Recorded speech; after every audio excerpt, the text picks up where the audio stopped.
네, 국민의힘이 송원석 원내대표가 비상대책위원장을 겸직하는 것으로 결론을 내렸고요. 송원석 비대위가 어제 공식 출범을 했는데요. 이분은 어떻게 지켜보고 있는지 궁금합니다. 김종혁 전 국민의힘 최고위원 전화 연결하겠습니다. 나와 계시죠?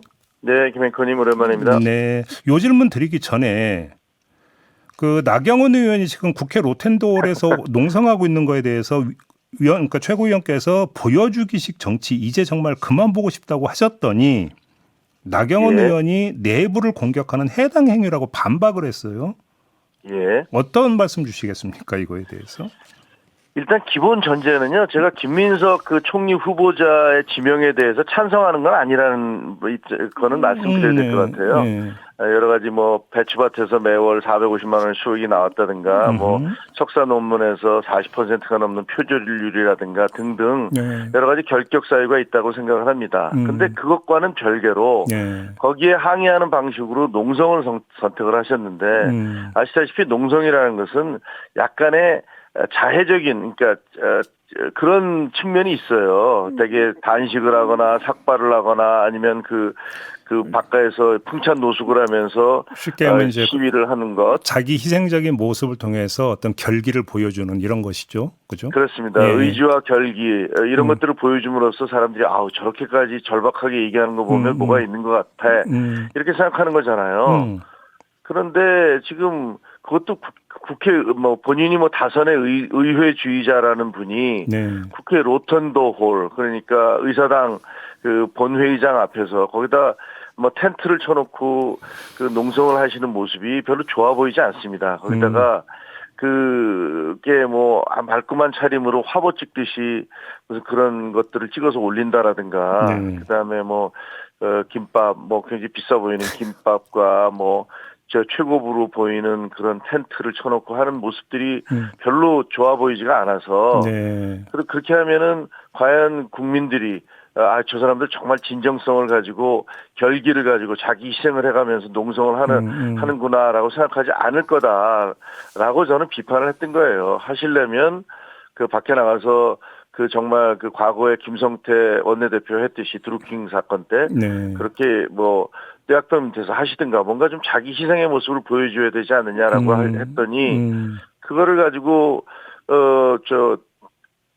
해당 행위다라고 얘기를 하셨어요. 그래서 저는 생각하기에 그게 왜 해당 행위입니까? 아니 본인이 무슨 당입니까? 국민의힘이 본인이에요? 짐이 국가입니까? 네. 본인의 행위에 대해서 비판을 하는 것을 그걸 해당 행위라고 얘기한다면 그러면 자기 당대표 정상적으로 뽑힌 당대표를 물병을 던져가면서 쫓아낸 사람들은 그거는 무슨 그 구당행위입니까? 예, 알겠습니다. 그 다른 민주당 의원들도 이거 웰빙 동성 아니야 이렇게 이제 비판을 하니까 나경원 의원이 뭐라고 반박을 했냐면 여기 주말에 에어컨도 안 틀어준다 이렇게 반박을 했거든요. 이런 반박은 어떻게 평가하세요? 아니 그 반박 자체도 말이 안 되거든요. 국회 로텐도홀 잘 아시잖아요. 엄청난 층고에 그 넓고 쾌적한 장소고 바닥은 대리석으로 돼 있기 때문에 토요일 날 일요일 날 거기 에어컨이 안 나오니까 그게 웰빙 농성이 아니다. 그리고 김병기 원내대표가 찾아가서 미안하다 틀어줄게 이렇게 얘기하는 거 보고 저는 그것도 상당히 충격적이었어요. 아니 한 사람을 위해서 두 사람을 위해서 그 국회 토요일 날 일요일 날 로텐도홀 국회 의사당 전체에 에어컨을 돌리겠다는 말씀입니까? 예. 또 그렇게 뭐 그렇게도 볼 수 있겠네요. 예. 거기 국회 방어원들이라든가 거기 일하시는 분들을 위해서는 이런 방구라도 그런 노력을 해보신 적이 있는지 그것도 저는 정말 이해가 잘 안 되더라고요. 그래요. 그런 요구를 하는 거나 그런 답변을 하는 거나 다 이상했습니다. 하나만 더 여쭤볼게요. 장해찬 전 최고위원이 나경원 의원 농성이 웰빙이면 라방하는 한동훈은 웰빙을 넘어 연예인병 말기 아니냐 이렇게 이야기를 했던데 이건 어떻게 평가하십니까?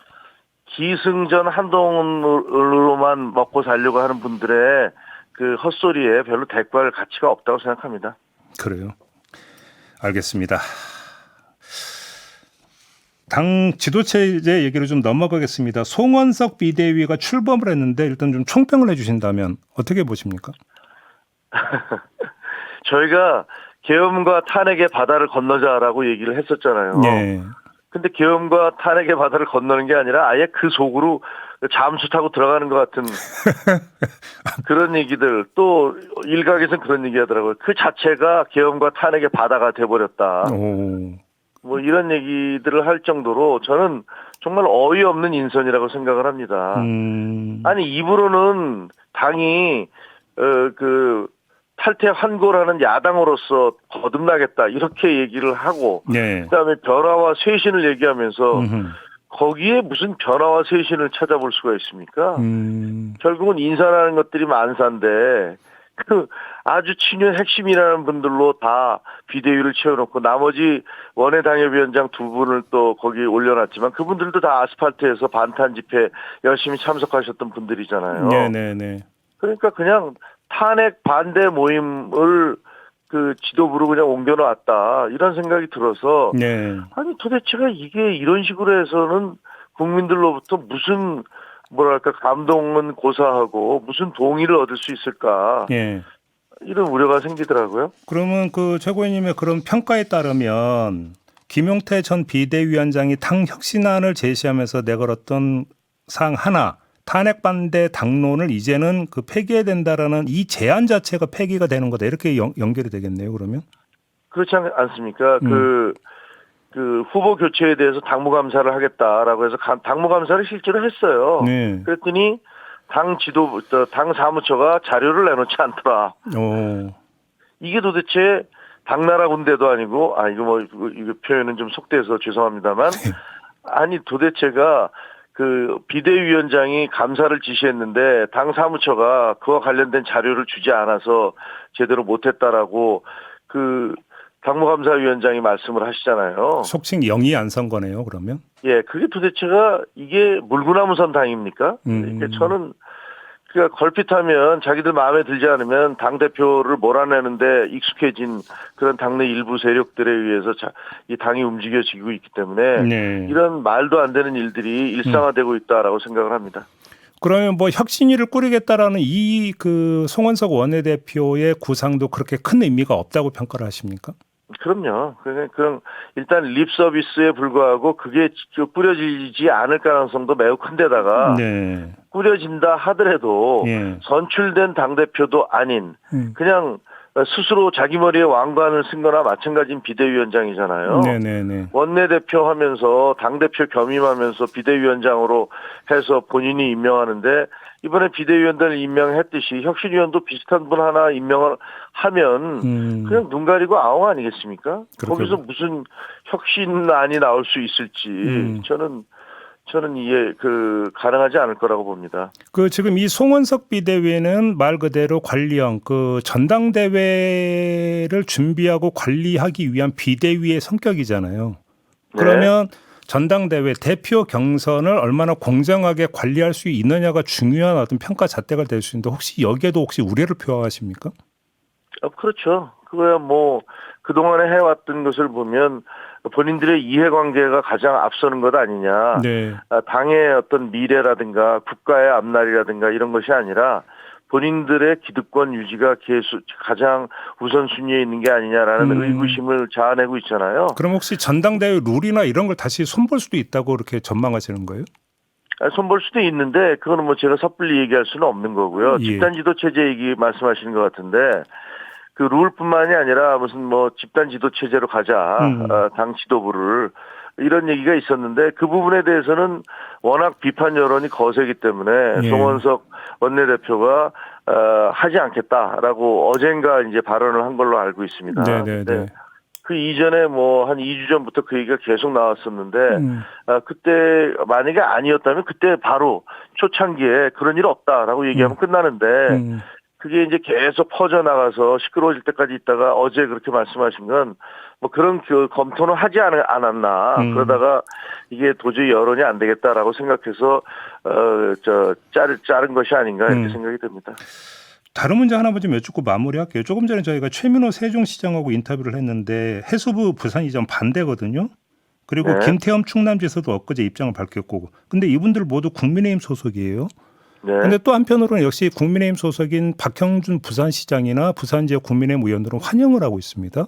자, 다시 말해서 뭔가 국민의힘 소속의 단체장들의 입장이 공개적 입장 표명이 지금 갈리고 있는 건데 네. 그럼 중앙당이 뭔가 좀 교통 정리를 하거나 통일된 입장으로 조정하거나 이래야 되는 거 아닌가요? 글쎄요. 근데 지금 아시다시피 이게 그 지방자치단체장들은 일반 국회의원들의 당론 결정과 달리 본인들의 어떤 지역에 있어서 이해관계가 가장 우선인 것들이 사실이잖아요. 그 현실적으로 그런 면이 있죠. 예. 예, 그리고 또 뭐 예를 들면 광주 뭐 공항을 이전을 한다라든가 뭐 대구도 마찬가지지만 이런 사안들에 대해서 같은 당 소속이라도 입장이 다른 경우가 왕왕 있어 왔습니다. 그래서 그것을 뭐 중앙당에서 얘기를 한다고 해서 그분들이 자기들의 입장을 바꾸거나 이럴 것 같지는 않고요. 안 먹힐 거다 속칭. 예. 예, 뭐 먹지 않을 겁니다. 그러니까 예. 그거는 뭐 조정하는 건 당 자체에서는 무슨 입장을 낼 수 있지만 그렇다고 해서 그게 그 지역의 이해관계가 걸린 문제에 있어서 그 단체장들이 중앙의 얘기를 들을 것 같지는 않습니다. 그럼 최고위원 개인 견해는 어떻습니까? 이 점 불가피하다고 보세요? 최고위원님? 아니 뭐 그게 불가피한 그런 건 없는 것 같아요. 근데 어쨌든 정치적인 결정을 하는 거잖아요. 그렇죠. 과거에 이제 우리 당에서도 이전을 얘기한 적이 있기 때문에 네네네. 그거는 뭐 할 수 있는 문제라고 생각을 합니다. 그렇게 보시는 거고요. 알겠습니다. 자, 오늘 말씀 여기까지 듣겠습니다. 고맙습니다. 고맙습니다. 네, 김종혁 전 국민의힘 최고위원이었습니다.